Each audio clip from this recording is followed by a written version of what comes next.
Hi friends, నేను మీ భాస్కర్ మేకల. So మొత్తానికైతే 14th వీక్ అన్నది ఫ్రీ ఎగ్జిస్టింగ్ ఓటింగ్ ఏ విధంగా ఉంది ఏంటి, అండ్ ఈసారి ఓటింగ్లో చాలా చేంజెస్ ఉండబోతున్నాయి. అండ్ పిఆర్ స్టంట్లు అయితే బీభత్సంగా ఉంటాయి. సో ఖచ్చితంగా మీకు నచ్చిన కంటెస్టెంట్కి ఓట్లు వేసుకోండి. ఓట్లు అనవసరంగా స్ప్లిట్ చేశారు అంటే మీ కంటెస్టెంటే టాప్ 5కి దూరం అవ్వచ్చు, మీ కంటెస్టెంటే విన్నింగ్ ఛాన్స్కి దూరం అయ్యే ఛాన్సెస్ కూడా ఉంది. సో అందుకనే ఎవరికి ఓట్లు స్ప్లిట్ చేయకండి. మీకు నచ్చిన కంటెస్టెంట్కి మాత్రమే ఓట్లు వేసుకోండి. అది క్లియర్, ఇంకా అంతకంటే చెప్పేది ఏమీ లేదు అనమాట దీంట్లో. సో మొత్తానికి ఓటింగ్లో గజిబిజి గందరగోళం ఏమైనా ఉందా అంటే ఏమీ లేదు అని చెప్పడానికి ఏమీ లేదు. ఎందుకంటే గజిబిజి గందరగోళం ఖచ్చితంగా ఉంది. సిచ్యువేషన్ అలా మారిపోతుంది. ఎందుకనంటే మనం టాప్ కంటెస్టెంట్ రా అనే లోపు మొత్తానికి డౌన్ ఫాలోలో అయిపోతుంది అనమాట. సో అందుకే ఎవరు ఎన్నన్నా ఏమనుకున్నా ఖచ్చితంగా మీరు ఈ వీడియో ఫాలో అవుతూ ఉండండి, మీకు క్లారిటీ వస్తుంది. సో అంతకంటే ముందు మీలో ఎవరైనా మన ఛానల్ ఫస్ట్ టైం చూస్తున్నట్లయితే సబ్స్క్రైబ్ చేసుకోండి అండ్ ఒక లైక్ వేసుకొని వీడియో ఎండ్ వరకు చూసే ప్రయత్నం చేయండి. ఖచ్చితంగా ఇది మీకు బాగా యూజ్ అవుతుంది. సో ఎవరి ఫ్యాన్స్కైనా మంచి యూజ్ అయ్యే వీడియో అనమాట, అంతకుమించి ఇంకేం లేదు. So voting order, free existing voting ఎవరిది ఏ విధంగా ఉంది అని అంటే, సో ఫ్రీ ఎగ్జిస్టింగ్ ఓటింగ్ చూసుకుంటే మాత్రం ఖచ్చితంగా యాజ్ యూజువల్గా నిఖిల్ టాప్లో ఉన్నాడు. నిఖిల్ ఓటింగ్ అనేది బీభత్సంగా పడుతుంది. సో మామూలు ఓటింగ్ కాదు, అసలు ఓ రేంజ్లో ఓటింగ్ పడుతుంది. అండ్ విన్నర్ క్వాలిటీస్ కాదు, విన్నరే అయిపోయేంత రేంజ్లో ఓటింగ్ పడుతూ ఉంది. బట్ అయినా కూడా దానికి తగ్గట్టుగా ఈక్వల్గా ఓటింగ్ అనేది షేర్ అవుతూ ఉంది. అండ్ 30% దాకా మన ఎవరికి 25 to 30%, ఎందుకంటే అప్రాక్సిమేట్లీ చెప్తున్నాను. అండ్ ఇంకోటి ఏంటంటే మ్యాక్సిమం 25కి తక్కువ అయితే ఓటింగ్ ఎక్కడా లేదు. మ్యాక్సిమం టాప్ పొజిషన్నే లీడ్ చేస్తున్నాడు నిఖిల్. సో ఆ రేంజ్ ఓటింగ్ పడుతూ ఉంది. ఆయనకు అంత ఫ్యాన్ బేస్ కూడా ఉంది. అండ్ ఇంకోటి ఏంటంటే ఈ ఫ్రీ ఎగ్జిస్టింగ్ కాబట్టి ఈ విధంగా ఉండొచ్చు. బట్ ఏంటంటే ఎక్కువగా ఎవరిని లైక్ చేసినా ఏం చేసినా వాళ్ళకి నచ్చిన వాళ్ళు అందరూ బయటకు వచ్చినాక అంతా ఒకటే, వాళ్ళంతా ఏదున్నా హౌస్లో మాత్రమే కొట్టుకుంటారు, హౌస్లో మాత్రమే అలాంటి సిచ్యువేషన్స్ ఉంటాయి. తర్వాత అంతా నార్మల్గా ఉంటారు. అది మీరు అనవసరంగా దాన్ని పర్సనల్గా తీసుకొని ఎక్కడికో తీసుకెళ్లాల్సిన అవసరం లేదు అనేది నా పర్సనల్ అభిప్రాయం. అండ్ నిఖిల్కి టాప్ పొజిషన్ లీడ్ చేస్తున్నాడు. తర్వాత సెకండ్ పొజిషన్ వచ్చేసరికి మాత్రం ఇంట్రెస్టింగ్గా ఏం మారలేదు, సేమ్ గౌతమ్ కృష్ణనే ఉన్నాడు. గౌతమ్ కృష్ణ కూడా ఓటింగ్ అనేది బీభత్సంగా పడుతుంది. సో ఖచ్చితంగా నిఖిల్కి అండ్ గౌతమ్కి వీళ్ళిద్దరికి మామూలు తగ్గాఫార్ ఉండదు. అండ్ ఫైనల్లో కూడా వీళ్ళిద్దరి మధ్యన పోర్ అనేది లాస్ట్ మూమెంట్ వరకు కూడా, and big boss winner announce చేసేంత వరకు కూడా ఖచ్చితంగా వీళ్ళిద్దరికి తగ్గాఫార్ నడుస్తూ ఉంది. అక్కడ హౌస్లో వాళ్ళకే కాదు, బయట ఫ్యాన్ వార్ అన్నది బీభత్సంగా నడుస్తుంది అనమాట, నిఖిల్ వర్సెస్ గౌతమ్. సో వీళ్ళిద్దరి మధ్యన ఇంట్రెస్టింగ్గా ఉంటుంది అని అంటే ఆడియన్సే అంత రేంజ్లో, వాళ్ళ ఫ్యాన్ బేసే అంత రేంజ్లో ఉంది అనమాట. సో ఖచ్చితంగా ఎక్కడో కొంతవరకు అయితే ఖచ్చితంగా న్యూట్రల్ ఆడియన్స్ అయితే గౌతమ్ కృష్ణకి సపోర్ట్గా ఉన్నట్టుగా నాకైతే అనిపించింది. ఎందుకంటే ఫ్యాన్ బేస్ కంటే ఎక్కువగా న్యూట్రల్ ఆడియన్స్ ఎక్కువగా కనెక్ట్ అయ్యారు అనేది క్లియర్గా అర్థమవుతుంది. సో ఒకప్పుడు నబీల్కి కనెక్ట్ అయ్యారు, తర్వాత ప్రేరణకి కనెక్ట్ అయ్యారు, అండ్ ఇప్పుడు వచ్చేసరికి మాత్రం గౌతమ్ కృష్ణకి కనెక్ట్ అయ్యారు. గౌతమ్ కృష్ణకి కనెక్ట్ అవ్వడానికి మెయిన్ రీజన్ ఏంటంటే అందరూ గ్రూప్గా ఆడుతున్నాడు, మనోడు సోలోగా ఆడుతున్నాడు. ప్రతి ఒక్కరు ఏ విషయం లేకపోయినా కూడా ఏదో విషయంలో లాజిక్ లేకుండా మ్యాజిక్ చేసి నామినేషన్ చేద్దాం అనే విధంగా ఎక్కువగా క్రియేట్ చేస్తున్నారు కాబట్టి ఆ విధంగా బేస్ అయి ఉంటుంది. సో సెకండ్ పొజిషన్ వచ్చేసరికి గౌతమ్ కృష్ణ ఉన్నాడు. అండ్ థర్డ్ పొజిషన్ ఎవరు ఉండాలి మీ అంచనా ప్రకారం? నా అంచనా వదిలేయండి, మీ అంచనా ప్రకారం ఎవరు ఉండాలి? నబీల్ ఉండాలి. కానీ ఇక్కడ ఏం జరుగుతుంది? నబీల్ కాదు, ఖచ్చితంగా ప్రేరణ థర్డ్ పొజిషన్లో ఉంది. ఎవరు ఎన్ని చెప్పినా ఏం చెప్పినా క్లియర్గా అర్థం చేసుకోండి. ఎంత క్లారిటీగా చెప్పినప్పుడు కూడా మీకు అర్థం కాకపోతే ఎవరు ఏం చేయలేరు. మీరు అనవసరంగా వీళ్ళకి తక్కువ ఉన్నదని చెప్తున్నావు, వాళ్ళకి ఎక్కువ ఉన్నదని చెప్తున్నావు అని కాదు. క్లారిటీగా మీకంటూ ఒక క్లియర్ పిక్చర్ ఉండాలి అని చెప్పేసి క్లారిటీగా అక్కడ ఉన్నది మాత్రమే చెప్పడానికి ట్రై చేస్తాను. వ్యూస్ కోసం ఏదో చెప్పేసి ఏదో సోది చెప్పేసి మీకు ఇది కాదు, ఇది మీ వాడు తోపులో ఉన్నాడు అని అంటే నాకు కూడా వ్యూస్ వస్తాయి అందరిలాగానే. బట్ నాకు అది కాదు కదా, మీకు జెన్యున్గా ఖచ్చితంగా మీకు ఒక ఫీడ్బ్యాక్ ఇవ్వాలి అని చెప్పేసి నేను ఎవరు ఎన్ని తిట్టుకున్నా కూడా మీకు కరెక్ట్గా ఫీడ్బ్యాక్ ఇవ్వాలి అనేదే నా ఉద్దేశం, అంతకుమించి ఏం లేదు. థర్డ్ పొజిషన్ వచ్చేసరికి మాత్రం ప్రేరణ ఉంది. ప్రేరణ కూడా మంచి స్టేబుల్ ఓటింగ్ పడుతుంది, చాలా క్లియర్ కట్ ఓటింగ్ అనేది పడుతూ ఉంది అనమాట. సో ఈ రేంజ్లో ఓటింగ్ పడితే మాత్రం ఖచ్చితంగా ఈమెను టచ్ చేసే వాళ్ళు కూడా లేరు. టాప్ 5 100% ఉంటుంది అని చెప్పేసి చెప్పుకోవచ్చు. ఈ రేంజ్ ఓటింగ్ పడుతుంది ఈమెకి.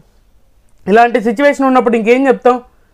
సో ఆ రేంజ్లో ఉన్నది అని అంటే ఖచ్చితంగా మా ప్రేరణ ఫ్యాన్స్ ఎవరైతే ఉన్నారో యాక్టివ్ అయ్యారు. ఈమె కొంతమంది ఏదో విధంగా కొంతమందిని అయితే గ్రాప్ చేయగలుగుతుంది. ఏదైనా పాయింట్ మాట్లాడినప్పుడు ఖచ్చితంగా దాని మీదే స్టిక్ అయి ఉండి అది ఎంత తప్పైనా కూడా దాన్ని వాదించడం, దాని మీదనే స్టిక్ అయి ఉండడం, లేదంటే ఇమీడియట్గా షిఫ్ట్ అయిపోవడం అలాంటివి దాని మీదనే ఉంటుంది. తప్పైతే ఓకే అపాలజీ కూడా చెప్తుంది కదా. సో అది చాలామందికి నచ్చుతుంది అనమాట. సో అందుకనే బేస్ చేసుకుంటే ఖచ్చితంగా ప్రేరణ 3rd పొజిషన్లో ఉంది. అండ్ 4th పొజిషన్ వచ్చేసరికి ఎవరున్నారు చెప్పండి మీరే? విష్ణుప్రియ ఉంది. సో విష్ణుప్రియ ఉండడం ఏంద్రా, అసలు నబిల్కి ఏమైందిరా అని చెప్పేసి మీకు డౌట్ వస్తుంది కదా. సో ఖచ్చితంగా విష్ణుప్రియనే తర్వాత పొజిషన్. 4th పొజిషన్లో విష్ణుప్రియ ఉంది. విష్ణుప్రియ ఇంటెలిజెంట్గా అసలు గేమ్ ఆడుతుంది అనుకోవచ్చు. ఇప్పుడు మన శ్రీముఖి వచ్చి చెప్పిపోయిన కాంచెల్లి ఆమెలో మార్పు అయితే చాలా వరకు వచ్చింది. అండ్ ఇంకా పృథ్వీ ఎలిమినేషన్ కూడా జరిగిపోయింది కాబట్టి ఎవరు ఏం చేయలేము, ఇంకా ఆపలేము. ఆమె రేంజ్లో ఆమె ఆడుతుంది ఖచ్చితంగా. వాళ్ళ ఫ్యాన్స్ కూడా అంత యాక్టివ్ అయ్యారు మెయిన్గా చాలా. ఎందుకంటే అతి దగ్గరకు వచ్చేసాం మనం, ఫైనల్కి చాలా దగ్గరగా వచ్చేసాం కాబట్టి ఖచ్చితంగా ఇది కాదు, ఖచ్చితంగా ఈమెను సేవ్ చేసుకోవాలి అని చెప్పేసి భీకరంగా ఓట్లు గుద్దేస్తున్నారు. విష్ణుప్రియకి మామూలు కాదు, రేంజ్లో ఓట్లు అనేది దమ్మ గుద్దేస్తున్నారు. సో ఇలాంటి సిచ్యువేషన్లో ఇంకా ఎవరేం చేస్తారు? సో ఆ రేంజ్లో ఇంపాక్ట్ క్రియేట్ చేయగలుగుతుంది అంటే మామూలు విషయం కాదు. ఎందుకంటే ఇప్పుడు కూడా ఆడియన్స్ చాలా వరకు అమ్మయ్య పృథ్వీ వెళ్ళిపోయాడు, ఇప్పుడు విష్ణుప్రియని మళ్ళీ గేమ్లోకి వచ్చింది అండ్ బాగా ఆడుతుంది, ఇండివిజువల్గా ఉంది కదా ఇప్పుడు అని చెప్పేసి చాలామంది ఎక్స్పెక్ట్ చేస్తున్నారు. అలాగే ఓట్లు అనేది పడుతూ ఉన్నాయి అనమాట, టకా పడిపోతున్నాయి. సో అది చాలా ఇంట్రెస్టింగ్గా ఉండబోతుంది. విష్ణుప్రియ ఓటింగ్ చాలా మార్పులు జరగబోతున్నాయి. సో అలాంటి సిచ్యువేషన్లో ఇప్పుడు ప్రేరణను ఢీ కొట్టి టాప్ 5కి వెళ్తుందా అంటే చెప్పలేం. సో అదేవిధంగా ఆ రేంజ్లో ఓటింగ్ అనేది ఇప్పుడు ప్రేరణకి మన విష్ణుప్రియకి ఓటింగ్ డిఫరెన్సెస్ బాగానే ఉంది. అయినా 4th పొజిషన్లోకి వచ్చేసింది కదా. నబిల్ కంటే పైన ఓటింగ్ అనేది పడడం అనేది వెరీ గ్రేట్నెస్ అనుకోవచ్చు. సో తర్వాత పొజిషన్ వచ్చేసరికి 5th పొజిషన్ వచ్చేసరికి ఎవరు అనుకుంటున్నారు మీరు? నబీలు. సో 5th పొజిషన్లో అంటే బాటమ్ 2లోకి వచ్చేసాడు నబీల్. ఎక్కడ బాటమ్ 2 కాదు, టాప్లో ఉండాలి, 2nd పొజిషన్లో ఉండాలి, లాస్ట్కి 3rd పొజిషన్కి వచ్చాడు. ఇప్పుడు బాటమ్ 2లోకి వచ్చాడు. ఏం జరుగుతుంది అసలు? సో మనోడి ఫ్యాన్ బేస్ ఏమైపోయింది అసలు? మనోడు అనవసరంగా చేతులారా జడగొట్టుకుంటున్నారు ప్రతిసారి చెప్పాల్సి వస్తుంది. ఒక మంచి కంటెస్టెంట్ని ఎందుకు ఇలా అయిపోయాడు, ఎందుకు ఇలా జరిగింది? సో ఇంకా ఆయన ఆ నిఖిల్ చుట్టే తిరుక్కుంటూ ఆ గేమ్ అంతా అక్కడక్కడే తిప్పుకుంటూ అనవసరమైన విషయాల్లో బ్యాక్ బిచ్చింగ్ చేసుకుంటూ అనవసరమైన విషయాల్లో వెనకాల మాట్లాడుకుంటూ అవసరమే లేదు. కమ్బ్యాక్, నేను ప్రతిసారి చెప్తున్నా కమ్బ్యాక్ అవ్వాలి. నబీల్ అనేది కమ్బ్యాక్ అవ్వాలి. ఎవరు ఎన్ని అనుకున్నా ఏమనుకున్నా నాకు నబీల్కి సపోర్ట్ చేస్తారు అనుకున్నా కూడా ప్రాబ్లం లేదు. బట్ ఒక మంచి కంటెస్టెంట్ ఈయనకు వేరే వాళ్ళకంటే ఈయన డిజర్వ్డ్ క్యాండిడేట్ కాబట్టి ఖచ్చితంగా చెప్పాల్సి వస్తుంది. నబీల్కి అంత ఫ్యాన్ బేస్ ఉండి అంత బాగా గేమ్ ఆడాడు. ఎప్పుడైతే ఆ మెగా చీఫ్ అయ్యాడో అప్పటి నుంచి కంప్లీట్గా గ్రాఫ్ అనేది పడిపోయింది. అంతకుముందు నబీలు అరే war one side winner material రా అనుకున్నాం. అలాంటి సిచ్యువేషన్ నుంచి బాటమ్ 2కి వచ్చేసాడు. సో ఖచ్చితంగా ఎవరైనా ఉంటే ఆయన ఫ్యాన్స్ ఎవరైతే ఉంటే యాక్టివ్గా ఉండండి. ఖచ్చితంగా ఆయన ఈ వారం సేవ్ చేసే ప్రయత్నం ఖచ్చితంగా చేయండి. ఎందుకంటే డిజర్వింగ్ టాప్ 5 అనమాట. ఎవరు ఇన్ని అనుకున్నా ఏం చేసినా కూడా టాప్ 5లో ఉండాల్సిన క్యాండిడేట్ కాబట్టి, ఉండాల్సిన కంటెస్టెంట్ కాబట్టి చెప్తున్నాను ఎన్నిసార్లు. సో ఇంకా లాస్ట్ బట్ ద లీస్ట్ ఎవరున్నారు? రోహిణి. సో రోహిణి లాస్ట్లో ఉంది. First time in nomination. ఇక ఇప్పుడు కూడా రాకపోతే ఇంకా ఆగం అవుతుందని చెప్పేసి మొత్తానికి హౌస్ మేట్స్ అందరిని నామినేషన్లో ఉంచారు కాబట్టి రోహిణి కూడా నామినేషన్లోకి వచ్చింది. నామినేషన్లో ఓటింగ్ అనేది చాలా తక్కువ పడుతుంది, చాలామంది చాలా ఎక్కువ పడుతుంది, చాలా దూసుకపోతుంది, గట్టిగా ఓటింగ్ పడుతుంది అని అంటున్నారు. కానీ బట్ అంత పడట్లేదు. ఈమె లీస్ట్లోనే ఉంది. ఈసారి ఎలిమినేషన్ గండం ఎవరికైనా ఉంది అని అంటే టాటా బై బై చెప్పేది ఎవరైనా ఉంటే రోహిణి, నబిల్కి, వీళ్ళిద్దరికి వెరీ డేంజరస్ పొజిషన్లో ఉన్నారు. బట్ కొంచెమన్నా ఆలోచించి మీరైతే ఓట్లు వేసుకోండి. అండ్ అంతకు మించి ఇంకా ఈ వీక్లో పెద్ద చేంజెస్ ఏముండదు. మ్యాక్సిమం అందరూ ఓట్ అప్పీల్ చేసుకునే ఛాన్సెస్ ఎక్కువగా ఉంది. అండ్ ఇంకొక దరిద్రం ఏంటి అంటే టైమింగ్ చేంజ్ చేశారు అనమాట. సో ఈ రోజు నుంచి 10 o'clock టెలికాస్ట్ అయితే 9:30 నుంచి 10కి షిఫ్ట్ చేశారు. ఇది కొంచెం ఆలోచించాల్సిన విషయమే.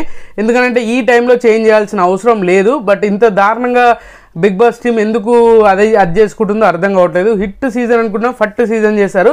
ఇక అంతో కొంత ఉన్న దాన్ని కూడా చెడగొట్టేశారు అన్నట్టుగా అనిపించింది నాకైతే. మీకేమనిపించింది ఏంటనేది కింద కామెంట్ చేయండి. సో మొత్తానికి ఓటింగ్ ఆర్డర్ ఈ విధంగానే ఉంది. సో మీకు నచ్చిన కంటెస్టెంట్ కోట్ వేసుకోండి, ఎవరు కోట్ వేసాం అనేది కింద కామెంట్ చేయండి, ఖచ్చితంగా ఒక లైక్ వేసుకోండి. ఈ వీడియో మీకు నచ్చిందని కూడా నచ్చితే లైక్ చేయండి, షేర్ చేయండి, కామెంట్ చేయండి, సబ్స్క్రైబ్ చేయడం మర్చిపోదు. అండ్